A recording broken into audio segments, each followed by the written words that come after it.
All right. Good afternoon. Welcome to Dave Howard's Go Team meeting, where we will follow the agenda that has been emailed and publicly noted. We would like to remind everyone, this is the meeting of the Go Team. Only members may participate. I will call the meeting to order at 4:40. First order of business is a roll call. Ms. Baker, please take the roll for us. All right, please say present when I call your name. Dr. Maxwell, Present. Mr. Abernathy, Present. Wendy Baker's here, Ms. Poe, Present. Chelsea Schultz, Present. Ms. Keenan, Present. Ms. Lewis, I'm here. Ms. Walker, Mr. Carmichael, and Mr. Jones. Present. Excellent, thank you, everyone. All right, we do have a quorum. Yes, All right, first order of business is to approve the agenda. The agenda link was sent to you and is being shown on the screen.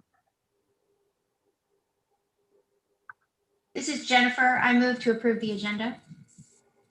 All right, Ms. Keenan, I second that. Ms. Schultz, Yes. Keenan has moved to approve. And Schultz is second. All in favor say aye. aye. Aye. Any opposed say nay. Any abstentions?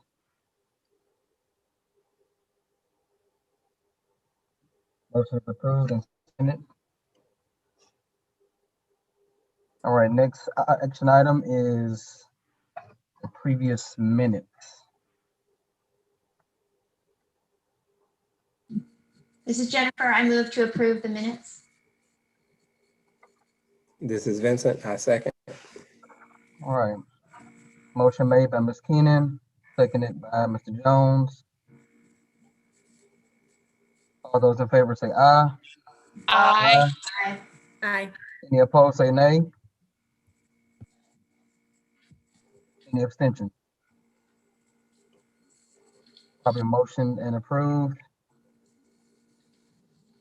Next, we have our discussion items, which Dr. Maxwell will be discussing the budget and also a proposed additional meeting to go over budget. Okay. Thank you, Coach Abernathy. I'm going to stop sharing my screen. And then actually, I want you to do a little bit of a slideshow. Okay, play from start. And let me share it.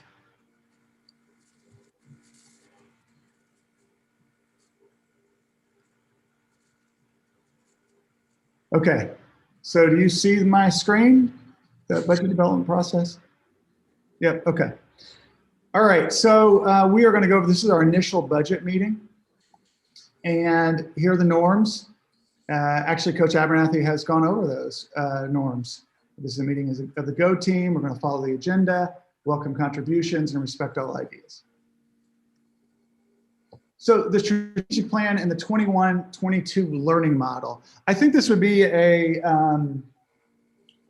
pretty obvious statement, but this has been a different year than pretty much any year that I've been a part of Atlanta Public Schools, or maybe, and you might say that no matter how long you have been here. And so with that, I think we have to look at that lens that this is not a typical year as we look at our budget.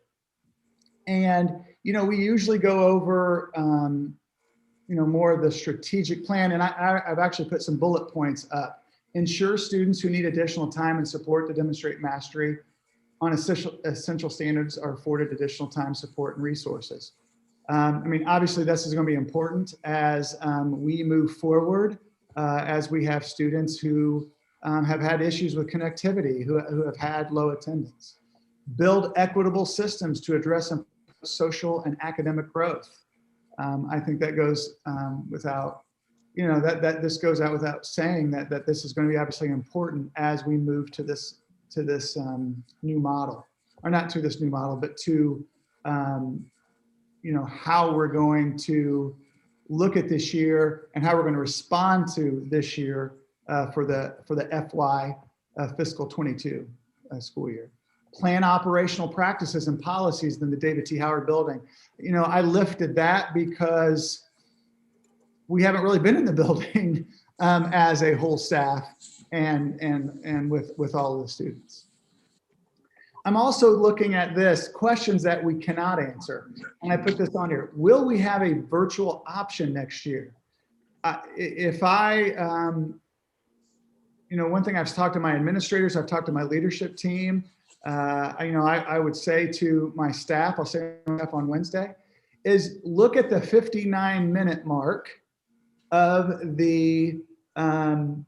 our last school board meeting on February the 1st, because Yolanda Brown had a conversation, her first actually presentation to the school board about the academic recovery for not only next year, but the next 3 years. So I gave that as homework actually for our administrative team. Miss Antone's on here, she knows that was kind of my homework for them, because the conversation was about, and you see my last bulleted point, is a daily intervention block, which we're actually we're kind of doing right now in advisory / proficiency and beyond. But there are a lot of what ifs. I mean, there are a lot of things that we don't know, including on there, Chair Estevez and Dr. Herring even speaking about, is there going to be a virtual option for some of the families? And I think some of those families would want that. I would hope, and I feel very confident that most of our students will be back in building and it will look more like a normal school year, but that there'll probably be an ABA and a virtual option. And so with those thoughts, how can we, budget for maybe some concepts, some information that we just do not know. And I think one of the ways we do that is do with one of my favorite commentators is Van Jones off of CNN. He said, as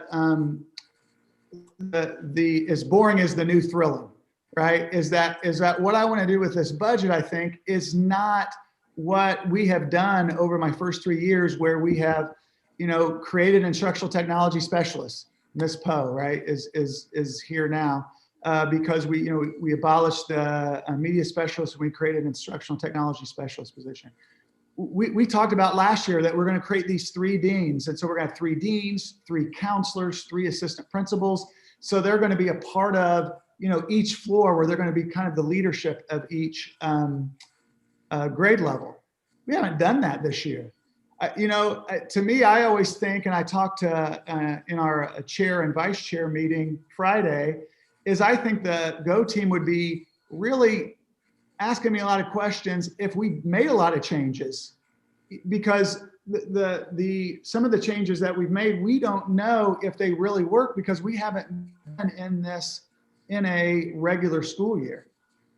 I think the deans are working. I mean, I think they are helping out with the 504s. They're helping out with attendance issues, but we haven't seen them in play. We had a dance instructor that we wanted going really well, including my son, who is taking dance and doing really well virtually. But a lot of those moves that we've made, we haven't seen them with a full staff and full students. So those are the kind of things that I'm thinking about as we move through this budget. And so let's talk about the budget. Let's talk about what we have. So first of all, the budget represents an investment plan for our school students, employees, and the community as a whole. The budget recommendations are tied directly to the school's strategic vision and direction. The proposed budget for the general operations of the school are reflected at $9,628,108. This investment plan for the FY 2020 accommodates a student population that is projected to be 1,189 students, which is an increase of 12 students from the FY 21. We got to choose either kind of a reserve projected enrollment or an optimistic enrollment. And I picked, because I'm a relentless optimist, I picked the optimistic budget. I think that the 1189 is something that we're going to hit and go even farther than that 1189. Right now we have approximately 1,180 students. We have approximately 9 less students now than what the projected enrollment is. Okay, so can you see this, or do I need to increase it? Everybody good with that? Yeah.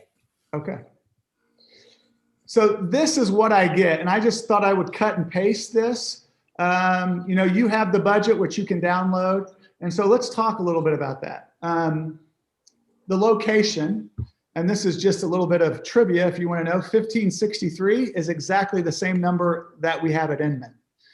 And so that is our school number. It's one of the reasons why we do that is because we want all the data from Inman Middle School to go into David T. Howard, because we didn't change anything. If we would have changed the boundaries and even though the school name changed, we have the same staff, we have the same students, minus the 8th graders leaving and the 6th graders coming in. And so that is our school number, 1563. We're a middle school. Obviously, there's our projected enrollment. We have the change of 12 students, and there's the total earned. So here's a little bit about the weights and I know some of this redundancy is good, and I know some of you were here last year. So the weights haven't changed, I don't think, very much at all. So each student consists of $4,445. And so that's kind of just multiplying that to the 1189. So you see the grade level. Now the grade level, this is the first time since I've been here where the 6th grade number is the smallest. It's usually been the largest and then gone in descending order. And so this is where it's a little bit different. And I think that we're feeling a little bit of what the 4 feeder elementaries coming into the middle school, where they have, they've lost a few more students than we have. We've really basically maintained this school year. This is when I think, to me, asking me why I think that I'm optimistic about 189, because I feel like that number is going to go, is going to be over that 388. But we get a percentage of that, just a small percentage, as a transition. 9th graders, like a high school, would get that also. That's why there's a 388.03, and we get 51,000. Oh, sorry, didn't mean to do that. So poverty, these are projections, 235 students. So 235 out of our 1189, they feel like we'll have about that number. That will be free and students who are on free and reduced lunch. That gives us a chunk of money. Concentration poverty we don't get because we're not a high poverty school. We're not a Title I school. 13 REP students. And so those are students that are not special education, but we're serving them at like tier 3, or those are students that would be in our reading class or in our connections math class, kind of our reading or math class. So Dr. Warner, Miss Varner, or Miss Quarles. So we have 13 of those students that qualify. Even though we have more students in that class, those are the students that qualify. 113 in special education, and you see that gives us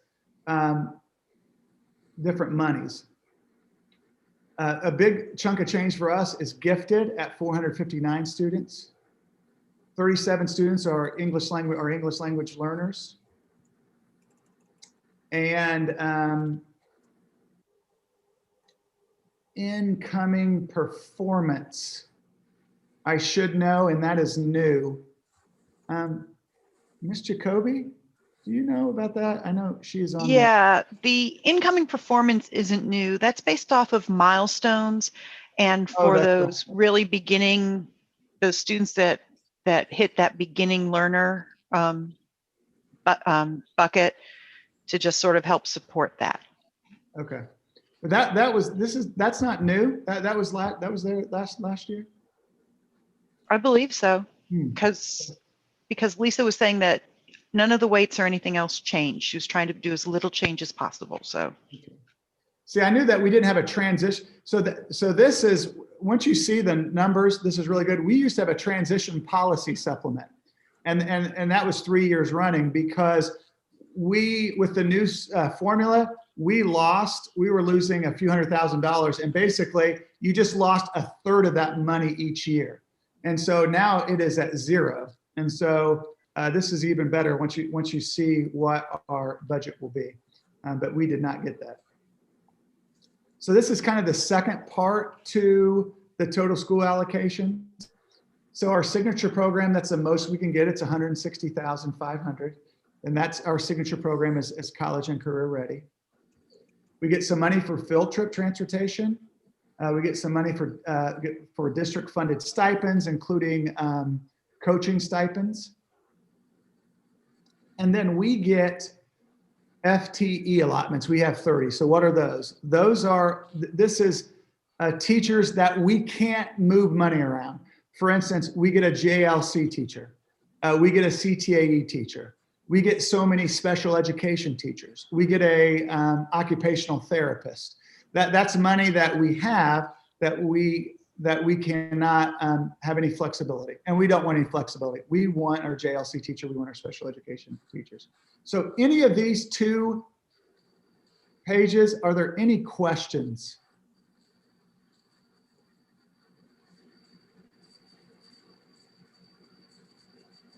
Just kind of do that teacher pause. Miss Baker, I see Mr. Baker's like, yes, we have to do the pregnant pause. I'm just scribbling. I'm writing as fast as I can. Okay, well, that's good. Pausing for you would be is good. So, okay. All right, so let's look at it this way, is that we have budget by function. All right, so most of our FTEs are in instruction. So 87 FTEs. So those are teachers. We have improvement of instructional services. That's for our college and career ready person. We have our school administration, which is part of our deans. We have maintenance and operation. Those are our custodians, our facilities manager, site facilitator, or site manager. The pupil services would be our counselors, our social workers. Any questions on that? It's just a different way to look at it.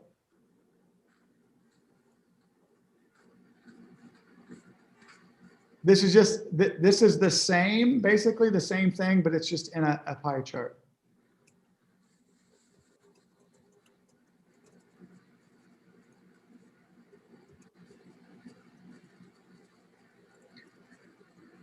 And so what's next? I still need to show you one item, but I have to. I didn't put it in there because it's a little bit harder to see. But we are going to, this is our initial budget session. I'm going to do a one-on-one with Dr. Woolfolk sometime before February 22nd.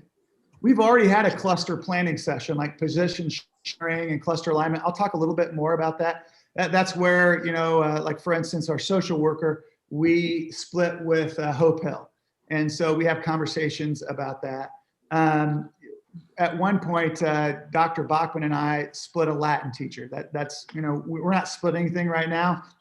They are full. I mean, they are full. Full classes. They don't have enough. They definitely cannot split with us, and we're not going to do that. We're not going to split with them this year. Program manager discussion. So I'll talk to Dr. Gilliard, which is a part of the College and Career Ready, and talk to him a little bit about just different approvals for our program manager. Go team feedback session. That's a session that we need to have a conversation on, because sometimes we combine those, and I didn't want to combine them this year because of some changes. So we need to have another meeting.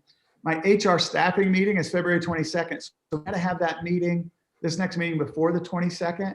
And then your final approval, Go Team approval, is sometime in March, between the 5th and 19th, but we have that scheduled in March. And so the last thing that I want to talk about as we have questions is, let me stop sharing my screen and let me go to this other slide here. And I'm going to, before I share it, I'm going to actually make it a little bit bigger.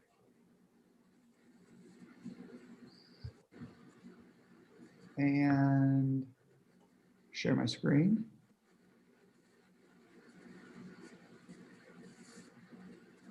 Okay, what you're seeing here is, if you see the tab, and just thumbs up, can you see the screen where it says school, Howard Middle School? All right, so on this tab, you see allocation. I gave you that allocation, and there's different tabs that show you like where the money is going. And so the summary, so this is good. So this is an unallocated balance. What it does is it takes all of what your budget was last year, like all your teachers, your staff, secretaries, and then it says, all right, if you did the same thing, you would either be in the green or the red, this amount. 23,000 is something that, let me tell you, there are other principals that would like to see that number. That number that you can, I mean, we can work with that number. We don't have to worry about, abolishing positions. And I thought I meant to tell you this for the people that were back last year, is that like, we're not doing the, remember we had the 2-person teams last year. You approved that. That's when we had high numbers, but the numbers, when the 6th grade numbers went down, we were nervous because we were losing a lot of money. And so we just basically absorbed those positions, those 2 6th grade positions. Like Miss Coker is one of those, and she's a 6th grade science teacher. Hughley was the other 2-man team, and Hughley's a 7th grade social studies teacher. And you see the numbers that if you get over about 430, that's when you want to think about more than 4 teams. And we're at right around 400 or less. So we're going to continue with those 4 teams. We're fine there. So 23,000 is good. It's good. And then what you do, let's see. So this shows you like how many math teachers, and actually this number is a little bit confusing because we also get a gifted set of teachers, and there's where you have 10, but it all adds up to the teachers we had this year. Dr. Maxwell, yeah, I did have a question about that. How do the gifted teachers work? Can you just describe that a little bit more? Yeah, because I'm going to describe it as best I can, because I mean, Kendall Amerson, who's my HR director, and then the person at Gifted, is even though we get allotted money for that 459 students, and we multiply that out, that gets multiplied into, basically, it sets the number as 10 gifted teachers. It adds together. And so we have to show that somewhere, and that's how we show it, is to say that that money that you got allotted goes to these 10 teachers. And so sometimes, like for instance, I'm trying to think of a teacher that left that we considered gifted. But every year Kendall Amberson has to say, oh, well, 2 teachers resigned and those are your 2 gifted teachers. So you need to make that work. So then I might bring somebody that was a math teacher last year, but they have a gifted certification, and I might make them a gifted teacher, if that makes sense. Yeah, so if you're looking at line 23, the school really has 12 science teachers, but 4 of those science teachers must be in the gifted bucket. Exactly. That's it. That's Okay. it. Yeah. Any other questions? Okay, so we have staffing, and staffing is just your staff, and I'm not going to make this bigger, but it's just who the names of your staff members. You have hourly, Hourly, and you'll see names on here, Neil and Green, but we'll do the hourly.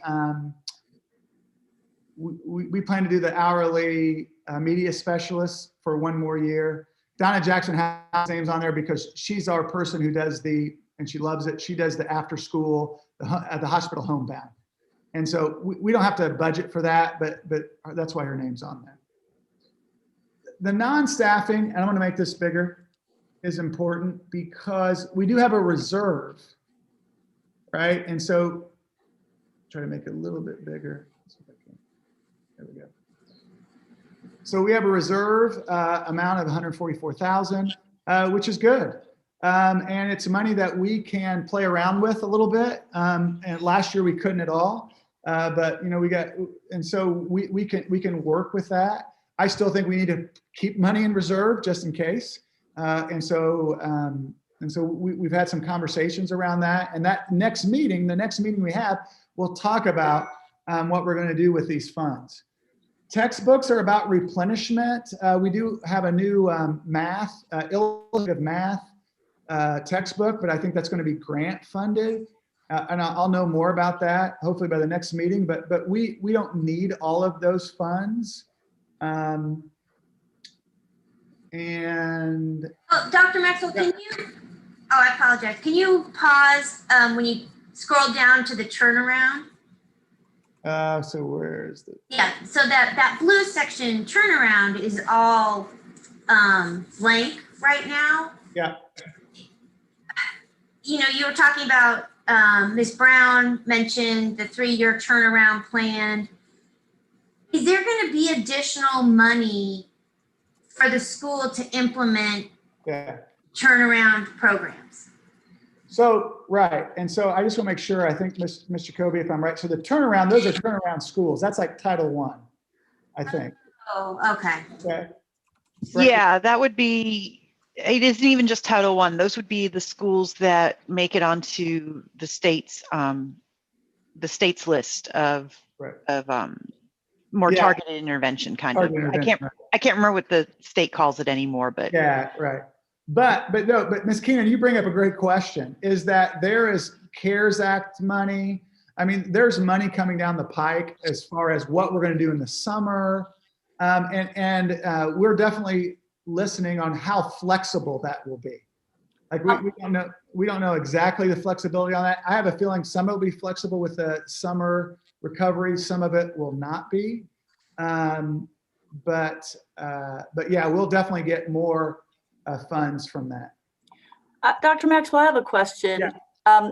This year, all stipends were kind of whisked away for a lot of the teacher level positions, like grade level leads, for instance. So are those going to come back next year? So we, Ms. Beatles, are you on here? Because our grade level lead stipends, if we still have them. Coach Abernathy, right? You had the connections lead. We were told that the stipends would be on hold this year. Yes. Oh, they're on hold? Yes. Okay, I did not know that. Okay. So like all the content leads, we're not getting, facilitators are not getting any stipends. All the content leads, grade leads, all of those stipends have been put on hold. Okay. Yeah, so we're definitely going to, our idea, especially with that reserve, is to put that money back into that. But let me check on that about because even the facilitators. Thank you, Ms. Baker. I'm going to check on that for this year. But if you look to Ms. Baker, do you see the academic stipends right there? Yes. I'll go to another, I'll go to another screen, another tab, but some of those are on there already. And so if I click on stipends, and I'm sorry, you'll see that some of them are already on there. But like for instance, we have a department chair, and a lot of times what we do is that we have more than 5. So we have up to like 8 or 9. And so we can play with that number and we can make it. And then obviously it subtracts from your budget. But, you know, I mean, that's our plan to do that, what we did last year, but I didn't know those were on hold. So I have to look into that. We also have, so we have stipends, and that's some of the athletic stipends. Tools and checks are your teacher sub money. That's where we feel like we haven't used very many subs this year, even though I think we went down to like 6. I think number of days were about 6, and so that's why I think that we would have some money that we should be able to funnel back into content grade level leads and facilitator leads for this year. Turnaround, we don't have, and Ms. Jacoby talked about that. And then the presentation is just basically what I've already shown you by function and the pie chart. So what other questions about like this initial budget conversation? You know, we'll have another one about what we want to do, but I will tell you this. The one thing that we would definitely like to do, and I've already talked to Ms. Wheeler from Hope Hill and Ms. Randolph, is to make our social worker, Ms. Randolph, for full-time. Is to make her full-time. I mean, I think right now, when we talk to like Dr. Hervey, who's, she's over our counselors, our social workers, that's what they're saying. They're like, during this time, during this academic recovery, as we move back, that we recommend a full-time social worker. We feel like that, even though you see that we're red at 23,000, but with the reserve, with moving some monies around, that we should be able to make Ms. Randolph a full-time social worker. And so that's a priority for us. I think, we've added, Ms. Schultz can talk about that. We've added onto the counselors. I think the counselors would like to see that the social worker, Ms. Randolph would be available full-time to help support them also. But anyway, I guess I'm just, what would the word be? Just kind of foreshadowing a little bit of that next budget meeting that we'll focus on a social worker. There'll be maybe 2 or 3 minor changes, but we want to continue down, I think, the same path that we're on, and be thankful that we don't have a large budget deficit overall. The other part of this too, and kind of segue to the next part of the meeting, we're going to talk about the Saturday Recovery Program or the Saturday, not recovery, but the Saturday Academy that Sutton's doing. And, we want to save some of that money too, that reserve, because we feel like we're going to be using it. And Ms. Keenan brings us up a great question. Are we going to get more funding for this academic recovery? And we don't know yet. So depending on how much money we get, we might need some money to fund some of this, our virtual after school program that we've been doing, kind of tutoring program, and that Saturday Academy. And so another reason why we don't want to make too many changes, and to keep some of our funds to support those programs. And I will make a hard stop. I know it's 5:13. And just to answer any other questions you may have about the initial budget or any of the conversation that we've had thus far.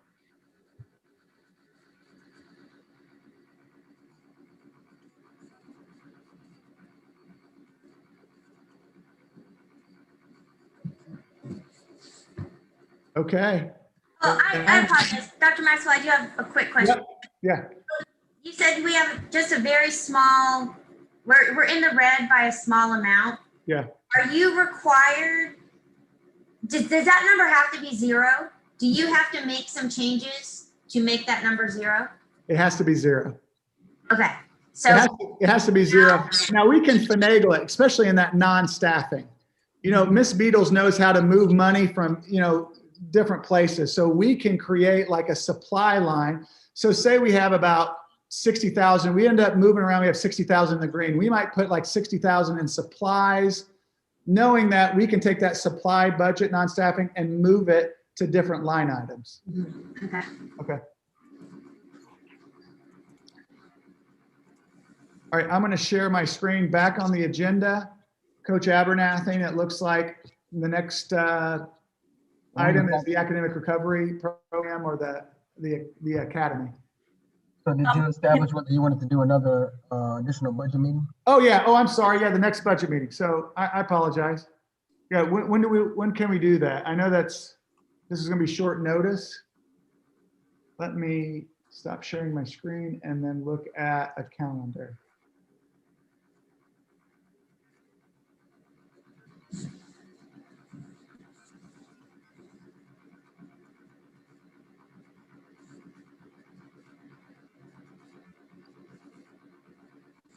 So the 22nd, so that's 2 weeks from today. I mean, I would say, let me throw out a date and then we can move it either way. I mean, I'd like to have some time this week to finish up what we would want to do and to have a presentation. I mean, Wednesdays are the best. So I'm looking like the 17th, because the 16th we start back, which is just going to be, it's going to be difficult. It's just going to be challenging that first day. But the Wednesday we're off, but I don't know how that would work for anybody else. A Wednesday would be great for me. How about this? Is 17th a bad day for anyone? So Would it be the same time? I mean, I think so. I mean, 4:30. Yeah. I mean, I think we would want to, just to make sure that I'm sure people could be working. And obviously that teachers still have the group meeting at 2 o'clock, Doc. What's that? So we have meetings at 2 o'clock, so it would have to be at least that 3:30 to 4 o'clock range. So might as well be the same around the same time. I'd prefer keeping it at the same time at 4:30 after school, because I meet with students every hour. Yeah. Okay, 4:30 on February 17th. Do we need to vote on that? Mr. Kobe, do we? Yep, it would be cleaner that way. Okay, would somebody like to make the motion for a additional budget meeting proposed for February the 17th, 2021 at 4:30 p.m. I want to make that exact motion that you just said. And Tanisha Poe seconds that exact motion that you said. Ms. Lewis made the motion. Ms. Poe has seconded. All those in favor say aye. Aye. Aye. Any opposed? Do we have any abstentions? All right, motion passed.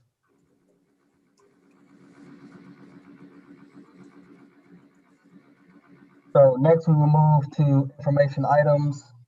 First thing we have listed is academic recovery.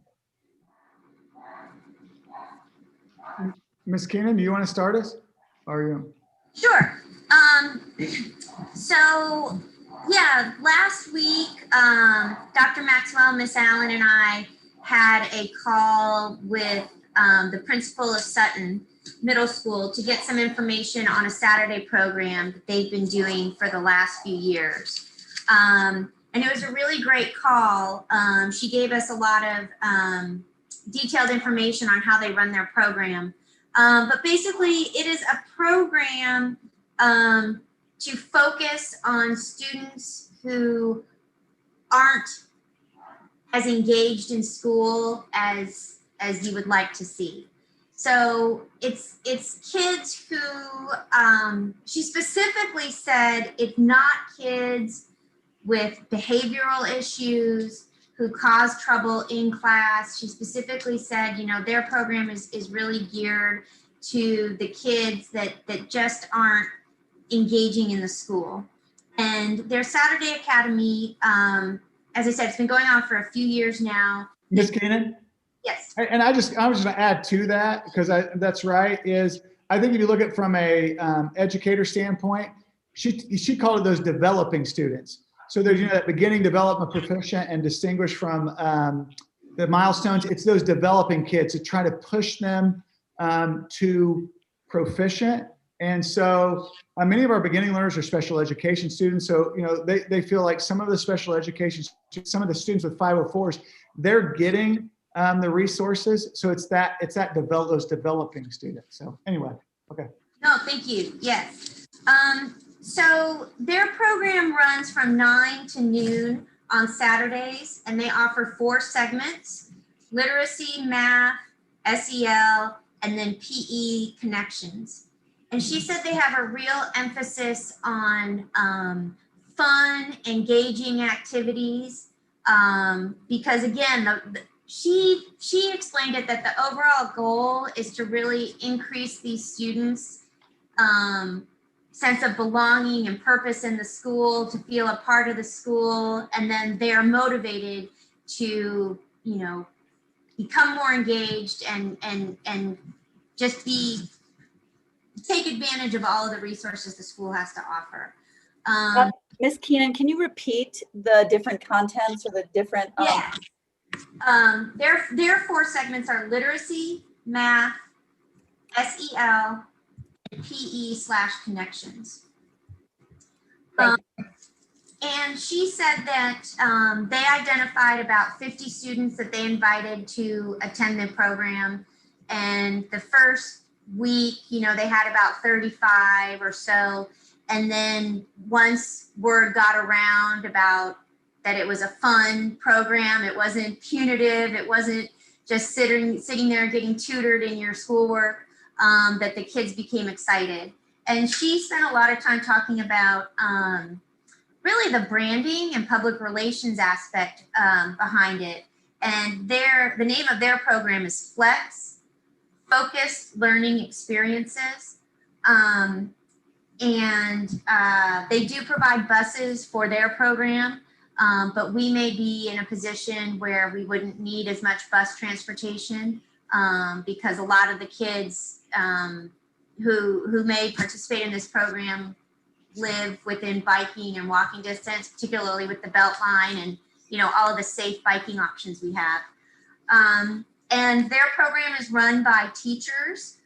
So the teachers teach their sessions, those 4 segments, and then they have 2 teachers who really lead the program and who organized it. And she said it's aspiring leaders, teachers who aspire to become assistant principals. She said this is a really great opportunity for them to really get the experience that they need to go become assistant principals. She has some materials that she's going to be able to send to Dr. Maxwell, her written materials, some of the flyers and things that they use, more details on the organization. But we just thought that this could be a good model that we could use at Howard. And whether it would be a Saturday program or an after-school program, although she really seemed to think that Saturday was better. And she said that their program, they of course have followed the students and done metrics. And she said that there was improved attendance, improved behavior, improved grades. So it really sounds like they've developed a model that has really worked well to help, these kids who were disengaged really become part of the school community.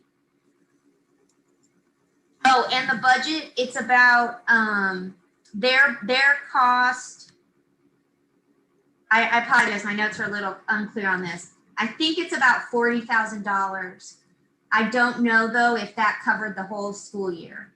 I think she said that they started in October. They generally start the program in October. And then of course, COVID has made things very different, but they have done this program both pre-COVID and they've done a virtual model and some in-person attendance model this year. Ms. Keenan, just a quick question, or actually I have 2 questions. So correct me if I'm wrong, but this is for the students who traditionally have been, disengaged, and we're trying to get them back to being engaged academically, correct? Correct. That's how she described it. And then I see on my notes here exactly what Dr. Maxwell said. She said that they really look at the kids in the developing that second quadrant on the milestones achievement. And this would be, I guess, my second question. I love the idea. I really do. I'm wondering, what's the buy-in? Like, how do we get the kids that are already struggling to get to, participate in school during the week? How do we get them to want to do so on a Saturday? So what does that buy-in process look like? And then, what we've usually done for Saturday school for, for students that have, progressive discipline, a lot of that is SEL in nature. And so I wonder, is the SEL component to their flex program, is that, how would we work that in with our students that are also there for Saturday school? And we might not have answers to these right now, but these are just a few things that came up. Well, I'll say on your first point, she really spent a good bit of time talking to us, as I said, about branding, about PR. They wanted to come up with a fun name, and that's how they came up with Flex. And she said that they have really tried to promote it as really a fun program. And they've been very focused on the types of activities they do. She said they have raffles, and she said that was really popular. They did these weekly raffles, and the kids, might win a soccer ball, and then they tell their friends, hey, I won the soccer ball raffle during Flex, and that helped get students excited. I guess the long answer to your question is I feel like they've done a lot of work on that, Ms. Schultz, and hopefully we could piggyback off of it and, tailor it to our school, our community. But they seem to have found success in how to deal with that exact issue that you've talked about. Awesome. Thank you. And I think a couple other questions, because you bring up some really good points, Ms. Schultz. I think it is about branding, and I think also is to try to engage them. So it's not like, literacy, it's not worksheets, it's not math worksheets. They're doing project-based learning. I think at one point they did a STEM, segment. And so I think it's just those type of learning activities. I think, teachers, if they're going to come on a Saturday, it'll probably be teachers that volunteer that, they're excited about being there. And I think it's just all of that. And I'll be a work in progress on doing that. And then I think the other part is that Saturday school. I think we still want to have that because, again, we want to extend the school week. That was part of not having like a out of school suspension or in school suspension, so they can stay in the classroom. So we would continue with that and maybe just have like, oh yeah, this is the Saturday school, but we're not even going to call the other one Saturday. We'll call it Flex or whatever. We're going to still do both of those. So I think there is a lane for both of them. Okay. And it's something I thought about too. So thanks for bringing that up, Ms. Schultz. Yeah, no, thank you guys for addressing that. It sounds really exciting. It definitely sounds like a fascinating program. Just wondering, when they were reviewing the metrics, did they mention a percentage of the students, I guess at 35 or 50, that transition from developing to proficient in their testing? They did not, but Mr. Jones, I think the data, they're going to send us some of that information, including that data for sure. I think the other part of this too is, and I'm glad you brought this question. So it made me think of like, what you've been trying to do on here. You're a part of this Go team along with Mr. Carmichael. Like I think this is going to be a good place for our mentor or mentee and our community. They really talked about the community members that were a part of that, and the businesses. And for us, we had Operation Peace. Ms. Schultz knows about that when we did that a few years ago. So I think it's, that's where we can bring in you. We can bring in Mr. Carmichael. We can bring in Operation Peace and make it a kind of a community activity also. Looking forward to it. Okay, thanks, Mr. Jones. I feel like the next steps are for us to, we really just had a very preliminary talk with the principal at Sutton. So now we'll get her written materials, as Dr. Maxwell said, get the data that you just mentioned, Vincent, and then we can build upon that. I guess the thing that I'm excited about is it's only February, and I think we have enough time to build this and, research it, figure out what needs to be done, figure out the funding, identify the teachers that would be interested in running it, identify the teachers who'd be interested in participating in it, identify community leaders who would like to do a mentorship program, and really spend the next several months building this up so that we could start it, I'd say probably September. I agree. I'm excited. And I think that's what we're going to try to do also, is look at the funding also. And as we look at this budget, is to make sure that we can, fund something like this, knowing that we don't know how much money we're going to get from the district, if any. So. I have another question about the budget. Yeah. Okay. When we have it was the low income, the number for the low income, it was like 236 or something. Yes. Yep. How do we determine that number? Is that only based on people who fill out the form for the free and reduced lunch? I don't believe so. I don't know if Ms. Jacoby can talk a little bit about that. I know it's more like, and I don't like to use this word because I think of it free reduced, but it's called like direct certification. Yeah. Is that right? Correct. It's known as direct certification, and it is effectively those students who are receiving other government assistance. So TAMP or SNAP, or are part of the Peach Care for Kids, which is Medicaid for juveniles. So if those are your students that are receiving those already government services, and that's becoming the standard across the country, because when the free and reduced lunch program went to the community program that APS was part of, all of a sudden it became 100% of kids were on free and reduced lunch, when we know that that isn't the case. So they've changed how they're counting those students. So that makes sense? Yeah. Okay.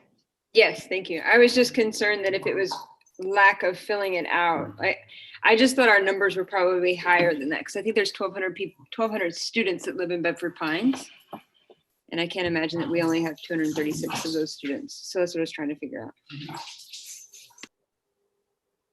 Yeah, I mean, no, I agree. And I remember, and I'm more in Indiana than here, is that we really wanted to try to have those because when I taught high school, and I was an administrator in high school, a lot of times they did not, the kids didn't want to be on free and reduced lunch. They didn't want to show that they were. And so we wanted them to fill that out, because obviously it helped with some of our funding. But yeah, I mean, it's basically cut and dry now with this direct certification. However, title funds still rely a little bit on that free and reduced lunch, and also census data.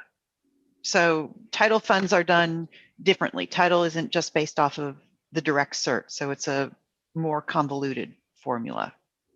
And if you want somebody to talk about that, then you have to call somebody from the federal programs office, because I don't know all the details with how title funds are allocated. Sure.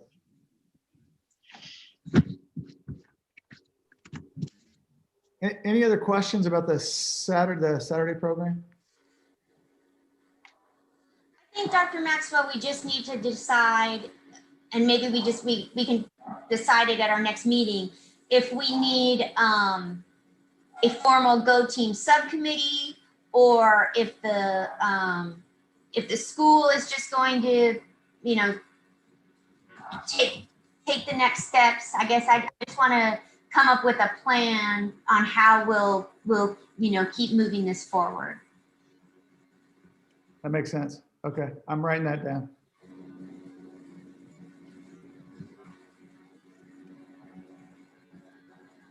So, Ms. Keenan, do you want to talk about the traffic and transportation safety? Sure. You know, there's a spreadsheet on the Go Team website that identifies the traffic and transportation safety improvements that the city agreed to make. They're very slowly working through the spreadsheet. Some of the main things, the flashing beacon for Magruder and Randolph is stalled. The wrong equipment was delivered. From the vendor to GDOT to the city. So they're working on getting the correct flashing beacon, which will be similar to what we had at Inman, which is the push button. You push the button and it activates the flashing light. So that is still in the works, and that will be going in at Magruder and Randolph. We are also working on getting a stop sign at John Wesley Dobbs and Randolph. That is the intersection that has the hill, and it's difficult to see, difficult sight line, and lots of speeding on Randolph. So ADOT actually recommended that we approach Councilman Faroki about having him do that sign through the legislative process. That would be the fastest way to get a stop sign. So I've communicated with Councilman Faroki. He knows the intersection well, and he was very open to exploring legislation to do a stop sign at that intersection. Dr. Maxwell is going to do a letter in support of the stop sign to send to Councilman Faroki. And then the Go Team will also send a letter in support. And I emailed to everyone some draft language. And, you know, I think either the letter, I think my preference would be maybe probably to have, I guess it come from Coach Abernathy and me rather than the Go Team, because you don't know who to contact if it's signed the Go Team. So I would say, you know, on behalf of the Go Team, Coach Abernathy as chair, me as co-chair, we can sign the letter and get that off. And then I can follow up with his office to get that stop sign. Just one thing really quickly, the Go Team is not an advocacy organization. So you really don't have that authority to send off to the stop sign. That's where Dr. Maxwell comes in to advocate on your behalf with APS and have APS send it out. So like as individuals you can, your PTO, your PTSA can, Dr. Maxwell can write that letter, but you as an organization aren't really an advocacy organization. Does that? Okay.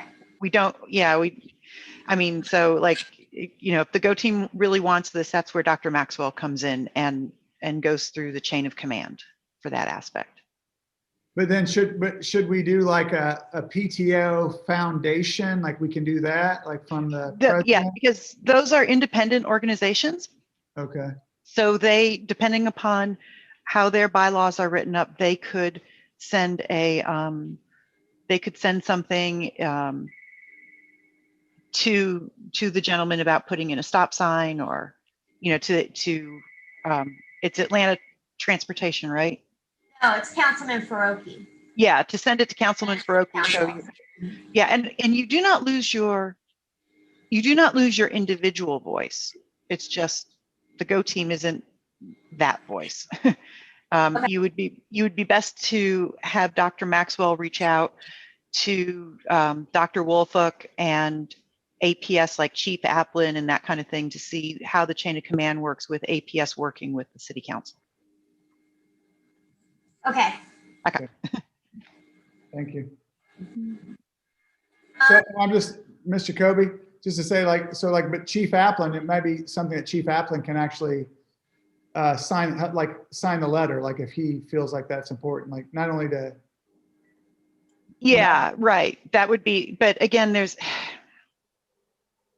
and I hate this phrase to some ways, but it really, helps to visualize it. It's about kind of like staying in your lane kind of thing, because these are two different government bodies. There are relationships and protocols as to how the school system works with the city of Atlanta. So Dr. Maxwell, I would also maybe suggest reaching out to Erica Long and seeing what she would recommend. Gotcha. Because that's her role is to help guide everybody through this kind of process. I mean, Erica Long, I mean, she's great. I mean, I'll email her tonight and we can talk tomorrow about it. Right. Thank you. Yeah. Okay, well, I'm happy to talk to I'm a member of the foundation board, so I can coordinate with the PTO and the foundation to send the letter in support of a stop sign. Yeah, that's great. Okay, then the last thing is felt, right? Yeah, next thing is felt. Yeah, Miss Antone and Miss King. Miss Antone, do you want to give the report on felt, or would you like? Yes. Good afternoon. Yes. I think was it just last week, Miss Keenan? It seemed like it was so long ago. But Miss Keenan and I'm sorry, y'all, because I'm driving home. But Miss Keenan and I met with, I think, the business manager of Harper Archer Elementary last Wednesday, and she had a lot of great ideas, some great things that are happening over there in terms of how they are working with their staff and parents. You know, they even have a parent liaison who connects the school with the community. And Ms. Keenan, if you can kind of share, because you had a great list that you share with Coach Abernathy and I, but she can talk to you about the details of some of those things. But also, Ms. Keenan and I had discussed maybe reaching out to our staff about trying to get teachers, staff members involved to see what the interest looked like in terms of being a part of the FELT committee. And we actually had 12 staff members who were interested. So that was exciting. The good thing about it is that every grade level was represented, as well as our special ed department, ESOL department, connections department, and the counseling department, and deans. So it's like we had someone from every grade and department within our building that really wanted to be a part of trying to figure out how to best connect our school with our community and, that family involvement piece. And so that was definitely exciting. But Ms. Keenan, do you mind sharing some of those things that the business manager from Harper Archer Elementary shared with us? Because they're doing a lot of great things over there. Yeah, so absolutely. So, and just by way of background, last year there was a family engagement subcommittee of the GO team, and there's been a shift to this FELT model, which is the family engagement leadership team. And that is not part of the GO team. But we're talking about it here because we're transitioning from the GO team family engagement model to FELT. So it was Shonda Fulton that we spoke with from Harper Archer, and she said that their FELT team consists of a principal, 2 counselors, a parent liaison, a business manager, a master teacher, and 2 teachers. But there's no set requirement on who serves on the family, on the FELT team. But the purpose is really, I love the way that she described it. She said that their purpose is removing barriers, going into the community and reaching out really to parents to get them involved in the school. And in pre-COVID times, they did things like pop-up tents, visiting apartment complexes. They actually had FELT members, obviously the APS employees of FELT members ride the bus every once in a while, go to bus stops and hand out literature about what was happening at the school. But they have all these different programs to really try to get the parents engaged in the school. So they have something called Bring Your Parent to School Day. And in COVID, they've been doing a lot of drive-through activities where monthly they celebrate VIP parents. So it's a drive-through celebration where you get to drive through the school, and it sounds like they have a big banner, and the parent can get out and have their picture taken by the banner and move on. They have a family parent center on their website, which has a lot of useful organization for their families. And then one of the things that I really liked was in conjunction with a lot of their activities at school, like back to school night or Black History Month celebration, different, and again, this is non-COVID times, but when they have activities at the school, they've had different vendor fairs focused on the parents. So the vendor fair could be things like voter registration, the library, Atlanta housing. They had a representative from SunTrust that one of the other Harper Archer Felt members told me about, talking about finances. They have something called Tech Tuesdays, which is for parents, not for kids, so that the parents can understand all this different technology that the schools use. And it sounded like a drop-in office hours where the parents could get help with technology so that they can help their kids. So just a lot of really great ideas on how to reach out to the parents in our community, and I think get them more involved and feel more invested in the school. She also had some great ideas for funding opportunities for different things. She said the Ludacris Foundation has been very generous to Harper Archer and has funded different programs. And then she mentioned some other ideas too for funding. I think that one of the things that limits us somewhat is our school doesn't have a parent liaison, whereas many schools do. So the parent liaison, I guess certainly Dr. Maxwell, you know more, but it's my understanding, that is a paid position. That is an employee of Atlanta Public Schools whose job is to be a parent liaison and reach out to the community. So we don't have a parent liaison at Howard, but I think that we could get a great felt team, especially with what Ms. Antone said, that there's such interest on behalf of the teachers and staff at the school, get a really good felt team in place to work on these types of initiatives. So Ms. Keenan, I wanted you to know the reason we don't have a parent liaisons are funded by Title I. And because we're not a Title I school, we don't have a parent liaison. Yeah, I mean, Title I, I mean, they get more funds and they usually use that, including Oak Hill. I mean, I think we have a Morningside parent who's actually, I mean, that's a parent liaison. Now the other thing is that we have, I mean, there is an hourly, position. There's different hourly positions, including for a parent liaison. So if it's something that the FELT wants to consider and look at, I mean, that's something that maybe we can try to put in the budget in the future.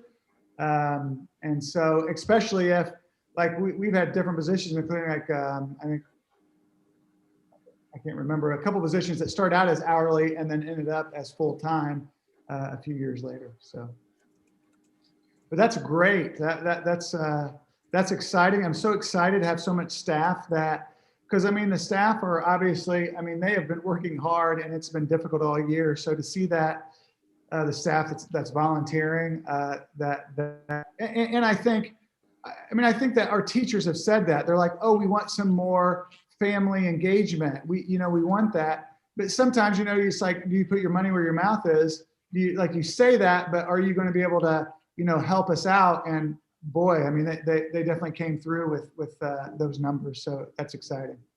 And Dr. Maxwell, I know that we don't have a parent liaison, but I think the powerful part of what they shared was being able, and of course this was pre-COVID, to go out to those parents, go out to those communities, to reach out to them, because quite often, you know, when we have lunch and learn or we have parent nights, we still don't get a lot of the parents, you know, that we really, really need to see, especially kids who may not be engaged, who we're trying to reach on the Saturdays. Yeah. So maybe just really thinking, you know, how can we get all of our parents involved through that field committee? Yeah, great point, Ms. Antone. And thank you. Just so you guys know, I was the parent liaison at Hope Hill for 6 years, so I might be able to give some insight. Sorry, my dog's wanting to eat. Sorry. It's all my guard dog. So I might be able to give some insight as to different things that we did in that time period. Okay. Oh, yeah. Thanks, Angie.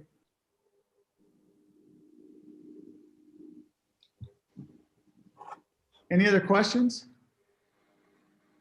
Oh, Doc, it's on you. Principal's report. Yeah, and so going from the bottom up, and so we're going to have a semester celebration video. I know each AP or AP dean and counselor, they're kind of working on that. I've done a little video for them also, but we'll share that kind of like we did, if you've seen that with our 8th grade end of the year celebration and graduation. And so we should have that. I think most of them will be out this week sometime, but we are doing that just to celebrate the All A honor roll, AB honor roll, and then some other type of awards. You know, just working through this virtual world, these students, and so just so proud of our staff and students and what we've done and what we've accomplished this year.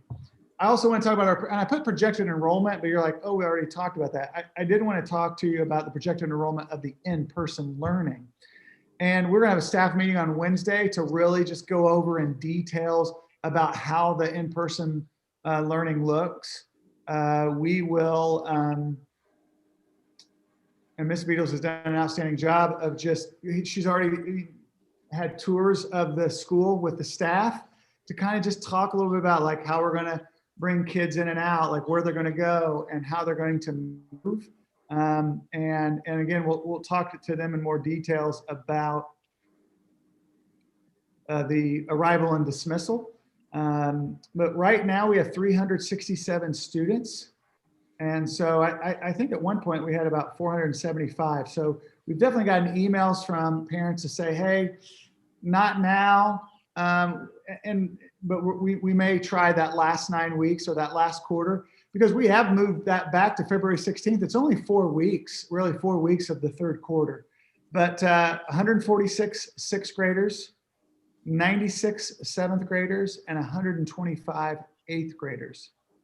You know, I think what we've been hearing is about 2/3 to 3/4 of the elementary kids from K to 5 are coming in. Even though they have said, because I think a lot of them, I think some parents were kind of placeholders, just kind of seeing how the pandemic was going and what and whether they wanted to send their child back. So we anticipate that we will not get 367 students on that first day. And so what we'll do is, if you know that student's not there, but they're still enrolled and they're still doing the classes virtually, we'll be giving them a call just to let them know. February 15th, so that is coming Monday, we'll have the last return to intent opened where they can change from, you know, they can change their intent. And, you know, we're definitely, you know, feeling a little challenged that this is new for us as a school. And so for us, having that, instead of 1,200 students coming on the first day of school, you know, we have, you know, probably right around 300 plus to see how the buses are going to go and coming off the bus and the bus lane, and the students coming in from walking or a car rider or riding a bike. We have all of our bike racks. And so that's great to see. And so we will, you know, obviously, I'm sure that first couple days kind of figure out what we're doing right, what we're not doing so well, and try to change that. We did create signs because we felt like school hasn't happened here since 1976. So we want to make sure not only do they know that we're coming February 16th, but that we're just here, that we're going to be here, that kids are going to be crossing. We're calling that Rams crossing. They're going to be crossing Randolph and Irwin and John Wesley Dobbs and Howell Street. So we're signs all around, and then Miss Beatles and I are going to be contacting in some way the neighbors before Tuesday, just to make sure that they know that school will be happening. School's been happening all year, but school will be happening in person, for at least 300 students and most of our staff. So anyway, any questions about what I just said, or just the principal's report? Dr. Maxwell, just a quick note. When you talk to the neighbors on Howell, it would just be good to remind them of those no parking signs that are, and that is for the turning radius, of course, of the buses. But I think right now, a lot of the residents, with school not in session, they see those parking restrictions and don't understand what they're for. And there are cars constantly parked between those two no parking signs. So I'm concerned that the turning radius of the buses is going to be impacted. So I think once the neighbors understand that's why there are parking restrictions, so the buses can get out of the school, they'll be a lot more willing to adhere to the parking restrictions. Which makes me think of whether I should, put something on their windshield about that, just something nice, a nice little flyer. So you're making me think that maybe something like that. I mean, I got to choose my words wisely, but just to basically say, hey, buses will be, running starting Tuesday, and basically Monday, Tuesday, Thursday, Friday until, that May date. So that's a good thought. Any other? All right, any announcements? Coach Abernathy, I do want to let you know that we started 10 minutes late and it's 5:57. So that's right. Hey, Doc, I'm ready to wrap it up. I was going to say I want to try to get before 6. I know I try to stay at that 90-minute mark, and I'm sorry that I started late. So. All right. So we will have another meeting that's added in on February the 17th. I will send out the invite for that. Do I have a motion to adjourn? This is Timmy. Adjourn. Oh, I'm sorry. You're good. That's okay. I second it. Schultz was the first. Schultz is first? Okay. All right. Schultz motion. Oh, second. All in favor, say aye. Aye. Aye. Aye. Any opposed? Any abstentions? All right. You have a great day. Okay. Thank you, Ms. Poe. Before you leave, could you make sure that you have that on the website, or you let them know about that new date that we have?